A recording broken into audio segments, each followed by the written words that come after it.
Yo, what's good everybody? Welcome back to a brand new video, and today I'm going to be giving you guys another deck profile once again. I know it has been a bit when since I created any content, uploaded it on the channel. I've been busy with school my last semester. After this, I'm done with school, got a job lined up and everything like that. So excited for that.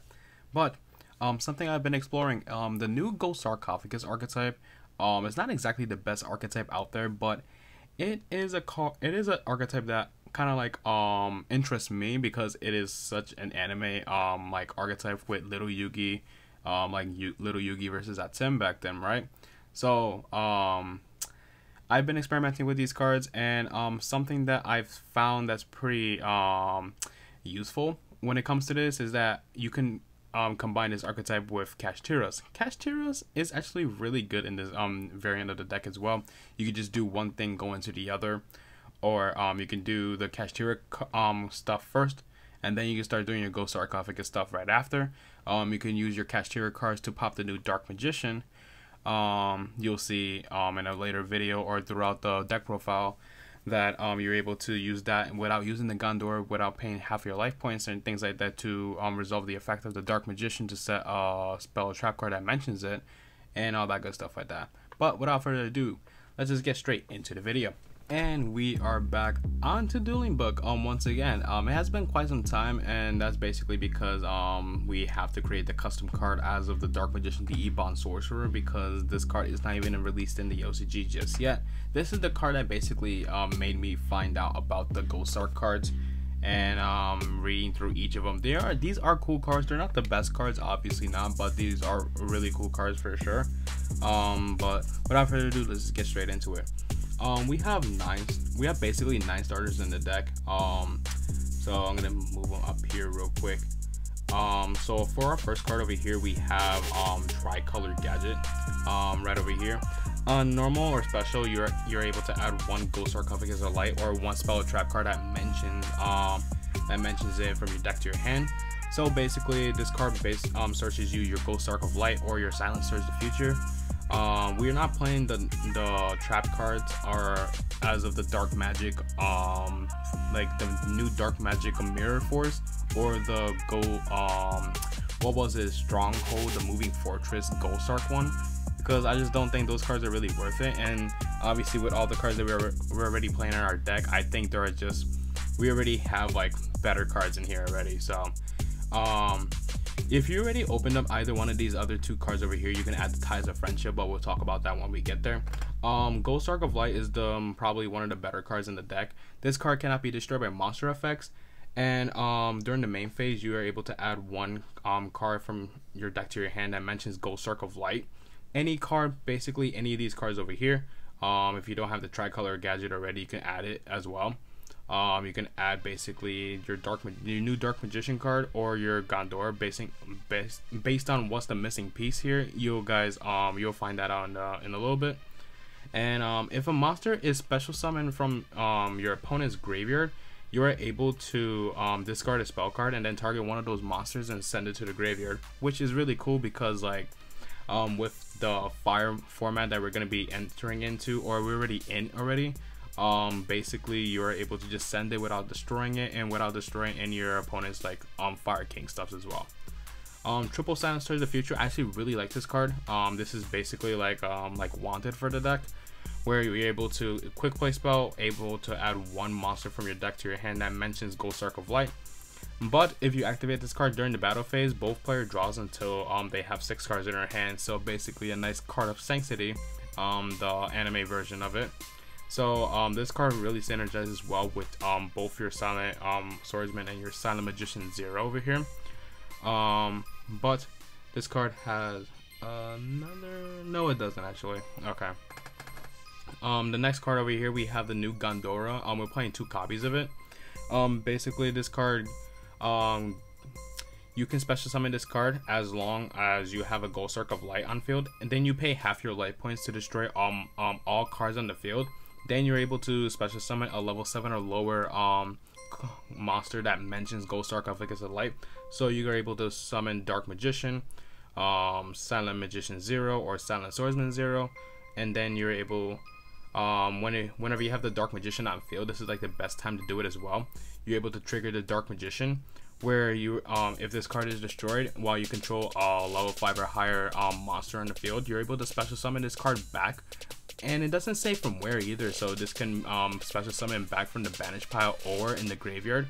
And you're able to set one card that mentions Dark Magician from your deck to the field, and that's where Secrets of the Dark Magic comes in, because Dragon effect monster and the Dark Magician basically makes you your copy of Dragoon, so that's actually really good there.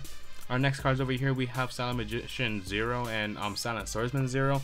Silent Magician 0 is really good. If your opponent draws a card, mandatory effect, you increase his level by 1, and the same thing for the Silent Swordsman 0 as well.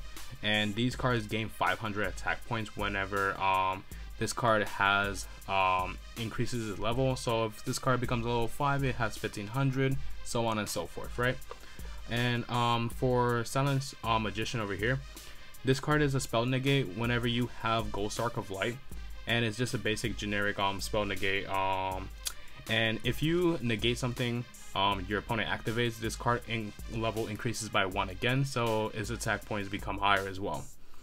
Silent Swordsman 0 is a little bit not Silent Magician 0 is better, but this card is still worth it. It is a negate, but is anything that your opponent activates that will target Sarc of Light or anything that mentions it, which is not bad at all, because like if like your opponent has like some sort of like spell or trap removal that targets the Sarc of Light, you're able to just negate it.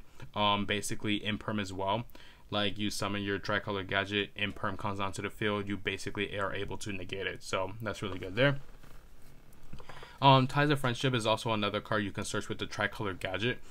Basically, if you control Sarc of Light and a monster that mentions it, you're able to special summon 2 level 4 or lower monsters from your hand or deck that mentions Sarc of Light. So basically, if you have the tricolor gadget, you're able to just cheat out both of these cards already, so you'll be able to have both negates onto the field. I already talked about Secrets of Dark Magic. This is the card you're gonna be setting off of the Dark Magician monster. Kashtira cards, we all know what these cards do. We have Kashtira Unicorn, searches spell or trap. This is searches a spell, right? Kashtira spell, and if your opponent activates a monster effect, you're able to rip a card out of your opponent's extra deck. Kashtira Fenrir, really insane card over here. Add 1 Kashtira monster, and if your opponent activates a monster effect, you're able to banish a face up card face down. Kashtira Rise Heart, basically an extender to help you go for your level 7 plays as well. And you're able to just get into your other Kashtira plays as well by banishing 3 of your opponent's cards face down, and then banishing a card that you have from your deck. And this is a ratio that can be messed with a little bit, but I do like having more birth, because birth in the later grind game, especially when you have like some of these monsters already on field, like just helps these cards be a really amazing top decks as well. 2 Theosis. I was also thinking about doing just like maybe 3 Theosis, 3 birth and 1 Theosis, but I decided to just go 2 and 2 for now. But this is not gonna help me change my mind about like only playing 1 field spell. I don't know, we're already playing a lot of cards in here, and we want to save some room for non-engine as well, so I think the 1 planet might be more than enough. It just acts as a 4th copy of the unicorn, so that's honestly why I'm playing this card here. If you don't want to play this card, maybe you can get away with that, but I still would rather play at least the 1 copy of the field spell. And basically, these 2 decks separately are able to play one of the better hand traps in the format, and that's definitely D-Shifter. And as I mentioned before, the Dark Magician triggers, it doesn't trigger engrave, it only triggers when it's destroyed. So this card can summon itself back from the banish pile, as I mentioned before, or the graveyard. So having this card already here is absolutely insane, right? Because this, as the Sarc, which is a continuous spell as well. So honestly, everything else, as I mentioned before, is synergizes with the D-Shifter, and the Kashtira cards obviously synergize with D-Shifter really well. Playing triple Ash, triple Imperm, 1 call by, that's gonna be for the main deck. For the extra deck, it's kind of a little random. I don't really know what to exactly put in here. Obviously something that's really mandatory is the Dragoon, and either the Mecha Phantom Beast Dracossack or the Darkest Dragon Doom Rider for a very specific reason, right? So one Dragoon, I play one Baron just because you might have a Kashtira monster, and then you might want to normal summon something like an Ash Blossom or a Ghost Bell, as I'm playing in my side deck over here, to just go for an extra Omni Negate, because why not? Mecha Phantom Beast, Dracossack, being able to just spam tokens onto the board and then tribute the tokens to destroy a card on field. And Doom Rider is one of the main combo pieces in here, because basically if you have access to your Dark Magician per se, and then you have Kashtira combo as well, you are able to get 2 Kashtira monsters onto the field, overlay them for a level 7. Rank 7, which is the Doom Rider. Doom Rider will detach 2 materials to pop the Dark Magician, and then it will trigger its effect again. But remember, you also need to have a level 5 or higher monster. So literally, if just having 3 Kashtira monsters, and then you use 2 of them to just go for this, and as long as you have another Kashtira monster on your side of the field, you are able to activate this effect, so you'll be good there. And then you set the Seekers of Dark Magic, and once again you have a Dark Magician and you have a Dragon on your field. So having these 2 cards help you go for your Dragoon as well. Also, another card that we're playing in here, Dark Arm, is a Dragon XZ's monster, but this is probably for the later grind game where you want to just pop your opponent's field. Big Eye is really good, just steal your opponent's cards. Flare Metal is really good for like later grind games where you can't really finish off your opponent through battle, so you could just go over it and go into this and just game over there. Zeus is still really good, just erase the entire board, especially not destroying cards nowadays is really good. Typhon is really good against a lot of decks that have like big boss monsters with 3000 or over attack. And then a small blink package over here. Honestly, this is literally what you want it to be, but I decided to play IP, and whether something else can just go for SP Little 9. Dark, you have 2 dark monsters, you could just go for whatever. You go for Celine, Access Code, and then you have enough monsters on the board to spam into the Underworld Goddess, so that's actually really good there, being able to out a really big boss monster.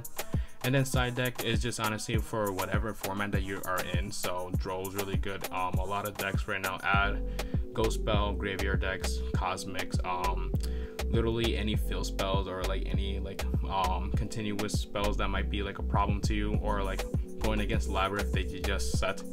The big welcome Labyrinth, if you want to like banish it before they can activate anything with transaction rollback. Evenly board wipe. Not a lot of decks you're probably the only one that I can think about is Vanadium, and even road decks can set up like Omni Negates a little bit better right now. You could just erase their entire board.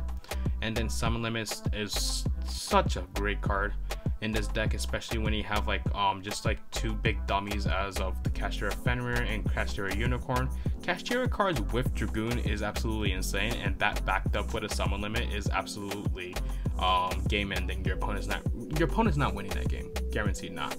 So that's gonna be it for the video today. I hope you guys enjoyed it. It's a quick, simple video, as I've been doing the last couple of times, and I want to make a little video once I learn more about the deck. I want to do more tests. I want to do test hands, because I have some here, but it was just me playing around more with the deck, and it was just, yeah, the combos did not end up the way how they were. But reading these cards over again and then explaining it kind of helped out a little bit more, saying like, hey, these combos could have gone like this a little bit more, right? But so once again, thank you guys for watching. Don't want to take up too much of your time. Hope you have a great day today, and I'll see you in the next video. Peace.